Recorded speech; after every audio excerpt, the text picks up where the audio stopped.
akhyaaraha kusoo dhawaada barnaamijkeena falanqaynta siyaasadaha caalamka waxaanu maanta barnaamijkan ku falanqayn doonaa diyaaradaha turkiga uu sameeyey ee indiya lagu weeraray islamarkaana indiya ay ka yaaban tahay diyaaradahaasi ee awoodooda iyo farsamada heerka sare ee diyaaradahan lagu farsameeyey.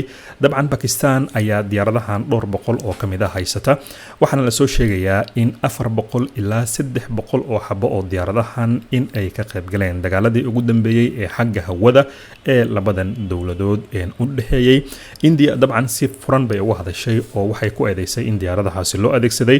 falanqeyn ayayna ku sameyn doonaa, bal marka hore aynu fiirino. India waxay ku eedeynaysaa Pakistan in diyaaradaha aan duuliyaha lahayn ay ku beegsadeen qaybo kala duwan oo dalkeeda ah kadib weerar ballaaran oo habeennimadii Khamiistii ay halkaasi ay ku qaadeen. si furanba markii ugu horeysay war-saxaafeed ka soo baxay ee korneelka la yiraahdo Sofia Kurisha oo ah taliye ka tirsan ciidamada Hindiya ayaa waxay tiri ciidamada Pakistan waxay ku bartilmaameedsadeen kaabiyaasha militariga habeenkii Khamiistii 300 ilaa 400 oo diyaaradaha aan duuliyaha lahayn oo Pakistan ay soo dirtay. si kastaba ha noqotee wasaaradda difaaca ee dalka Pakistan isla markiiba way beenisay eedeymahaasi. korneeladan sidoo kale waxay tiri isku daygii lagu soo galay hawada waxaa loo adeegsaday 300 ilaa 400 oo diyaaradaha aan duuliyaha lahayn, gaar ahaan waxaa la weeraray 36 goobood oo ka bilaabmaya deegaanada muhiimka ah ee xuduudda ilaa gudaha wadanka ku teedsan. dabcan diyaaradahaasina waa kuwii Turkiga uu sameeyey baytiri.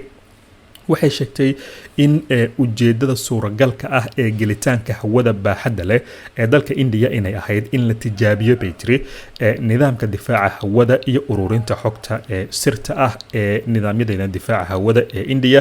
baaritaano lagu sameeyay arintan waxay keeneen in diyaaradahan aan daroonka lahayn ay dabcan ay ka gudbeen isla markaana ay fashiliyeen nidaamkii difaaca hawada ee Indida ay lahaayeen. taasna waxay keentay in nidaamkooda difaaca hawada dabcan ay arki baaritaan hore waxa uu tilmaamayaa in diyaaradahaasi ay ahaayeen diyaaradaha aan duuliyaha lahayn ee ay sameysay shirkadda Asign Guard la yiraahdo, waxaana diyaaradahaasi la yiraahdaa Songar. Turkiga ayaana sameeyey. diyaaradahan Sonogar la yiraahdo waxa ay xambaaraan hubka loo yaqaano UAV ama kuwa aan duuliyaha lahayn ee ay nashqadeysay shirkadda difaaca Turkiga ee Asign Guard la yiraahdo. sida laga soo xigtay mareegta warshadan soo saartay diyaaradahan militariga ee Turkiga ee Asign Guard la yiraahdo. diyaaradan daroonka Songar waxay leedahay awood gaar ah oo dabcan ay ku ogaan karto kuna burburin karto bartilmaameedka la rabo ama loo diro. waa nidaam daroonkii ugu horeeyay ee hubeysan ee Turkiga uu soo saaro. waa markii ugu horeysay ee la siiyo diyaaradan ciidamada qalabka sida ee Turkiga sanadkii 2020 ayaa la siiyey. website-ka shirkadan ayaa sheegaya in diyaaradan Songar loo isticmaali karo xuduudaha iyo howlgallada militariga ee ka baxsan xuduudaha Turkiga si loogu weeraro meelo badan oo ka dhan ah goobaha ay joogaan kuwa ka soo horjeeda nidaamyada dowladda Turkiga. waxaa lagu rakabay kaamirooyin si casriyeysan loo farsameeyey, kuwaas oo dabcan habeen iyo maalinba wax arki kara. haddaba aynu eegno sidee bay u shaqeeyaan diyaaradahan Songar ee wasaaradda difaaca ee dalka Turkiga ay isticmaalaan ciidamadooda, balse shirkadaasi difaaca ee Turkiga ay soo saareen. marka loo eego sida ay sheegayso wasaaraddan difaaca ee dalka Turkiga iyo shirkadda soo saartay diyaaradahan, sifada gaarka ah ee diyaaradan daroonka ah ay leedahay ayaa waxay tahay in ay qaadi karto qoriga daroondooriga u dhaca. waxay si wax ku ool ah ay u isticmaali karaan ama u isticmaali karaa ciidamada, waxaana sidoo kale loo isticmaali karaa habeen iyo maalin in ay weerar ay qaadi karto.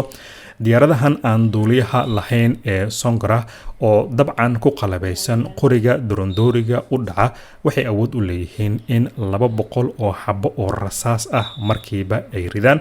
soo gudbinta muuqaalo live ah oo waqtiyeysan iyo waliba inay awood u leeyihiin inay gaari karaan meelaha bartilmaameedka iyo GPS ku xiran. dabcan waa astaamaha gaarka ah ee diyaaradan Turkiga uu soo saaro ee lagu yaqaano.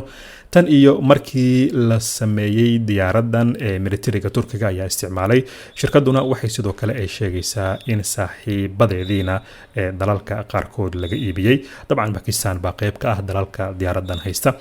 arintan oo kale ayaa waxay tahay haddii arinta kale ee cajiibka ah ee diyaaradan ay leedahay waxay tahay haddii ay dhacdo in diyaaradan carqalad dhinaca isgaarsiinta ay la kulanto ama baterigeedaba uu shaqayn waayo, diyaaradan aan duuliyaha lahayn ee turkiga uu sameeyey waxay awood u leedahay in ay si toos ah ugu soo noqoto meeshii diyaaradan markii hore ay ka baxday ama laga diray. website-ka ay shirkadan ay leedahay ayaa sidoo kale lagu sheegay in diyaaradan aan duuliyaha lahayn ee turkiga uu soo sameeyey uu ku rakiban yahay hubka burburyaha ah, dhulkana dabcan waa loo adeegsan karaa hubkaasi, diyaaradana way qaadi kartaa. sanadkii 2020 ayaa waxaa lagu rakibay gawaarida gaashaaman si ay gacan uga geystaan dagaalka dhulka iyo macluumaadka inay kasoo ururiyaan deegaanada markaasi howlgalada ay ka socdaan. sanadkii 2024 ee hore shirkadda nidaamka difaaca hawada ee Rubicon ee dalka Turkiga iyada oo kaashanaysa shirkadda Asengard ee diyaaradan soo saartay waxay ku qalabaysay diyaaradan aan duuliyaha lahayn Songar 40mm oo bamgacmeedyo ah oo dabcan muhiim u ah marka loo fiiriyo goobaha dagaalka oo bamgacmeedka dhinaca cirka ay kasoo tuuri karto. bal markan aynu fiirino taageerada dowladda Turkiga ee Pakistan ay siiso. turkiga ayaa si cad u garab istaagtay Pakistan tan iyo markii uu cirka isku shareeray xiisada u dhaxaysa dowladaha dariska ah ee ku hubeysan hubka nuclearka ee koonfurta Aasiya ku taala ee India iyo Pakistan. madaxweynaha dalka turkiga Rajab Tayyip Erdogan ayaa telefoonka kula hadlay ra'iisul wasaaraha Pakistan Shahbaz Sharif kadib duqeymihii ay India ay ka geysatay Pakistan toddobadii bishan May. sida laga soo xigtay xafiiska madaxweynaha turkiga Erdogan ayaa sheegay in turkiga uu sameyn doono wax kasta oo suuragal ah si looga hortago xiisadan sii xumaanaysa ee xiriirka diblomaasiyadeedna saameyn ku yeelanaysa ee labadan dowladood. madaxweynaha turkiga ayaa sidoo kale taageeray go'aanka Pakistan ee ah in baaritaan caalami ah oo madax bannaan lagu sameeyo weerarkii deegaanka Bahalgaram ka dhacay. Erdogan ayaa walaac wuxuu ka muujiyay dhimashada sii kordhaysa ee dadka rayidka ah, waxaana uu sheegay isagoo ka tacsiinaya waxaan ka walacsanahay in xiisada u dhaxaysa Pakistan iyo India ay sare u sii kacdo oo ay keento dagaal furan oo labada dhinacba dhexmara. waxa uu yiri waxa aan alla uga baryayaa inuu naxariistii janno u ka waraabiyo walaalaheenay ku dhintay weerarkaasi, waxuuna mar kale uu sheegay in la isxakameeyo kadib weerarkii argagixiso ee ka dhacay Bahalgaram oo ka tirsan Jammu iyo Kashmir 22 bishii hore ee Abriil ayaa waxaa ku dhintay 26 qof. India waxay duqeysay oo xagga cirka ah ay ka geysatay 9 goobood oo Pakistan ka tirsan. dabcan taas ayaa keentay in labada dhinac ay isku dhacaan. jimcihii India waxay sheegtay in fiidnimadii 8 May maalintii Khamiistii ahayd Pakistan ay weerar loo adeegsaday diyaaradaha aan duuliyaha lahayn iyo kuwa gantaalada ah lagu qaaday deegaankan Jammu. Pakistan way beenisay wararkaasi, laakiin xalay ugu dambeyntii madaxweynaha dalka ee Mareykanka Donald Trump ayaa u ballan qaaday in xiriirka ganacsiga ee labadan dowladood uu kor u qaadi doono. dabcan iyagana laga rabo in ay heshiis xabad joojin ay gaaraan.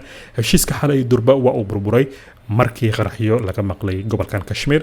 xaaladuna aad bay u sii cakirmaysaa, laakiin si guud haddii aynu fiirino turkiga waxaa lagu yaqaanaa in dalalka islaamka uu taageero islamarkaana uu si cad uu isagu haddii saaxiib ula noqdo wadan ka mid ah dalalka uu hadda joogo dabcan si madax bannaan oo furan ayuu dalkaasi u taageeraa. waa sida wasaaradda arrimaha dibadda ee turkiga ay sheegto.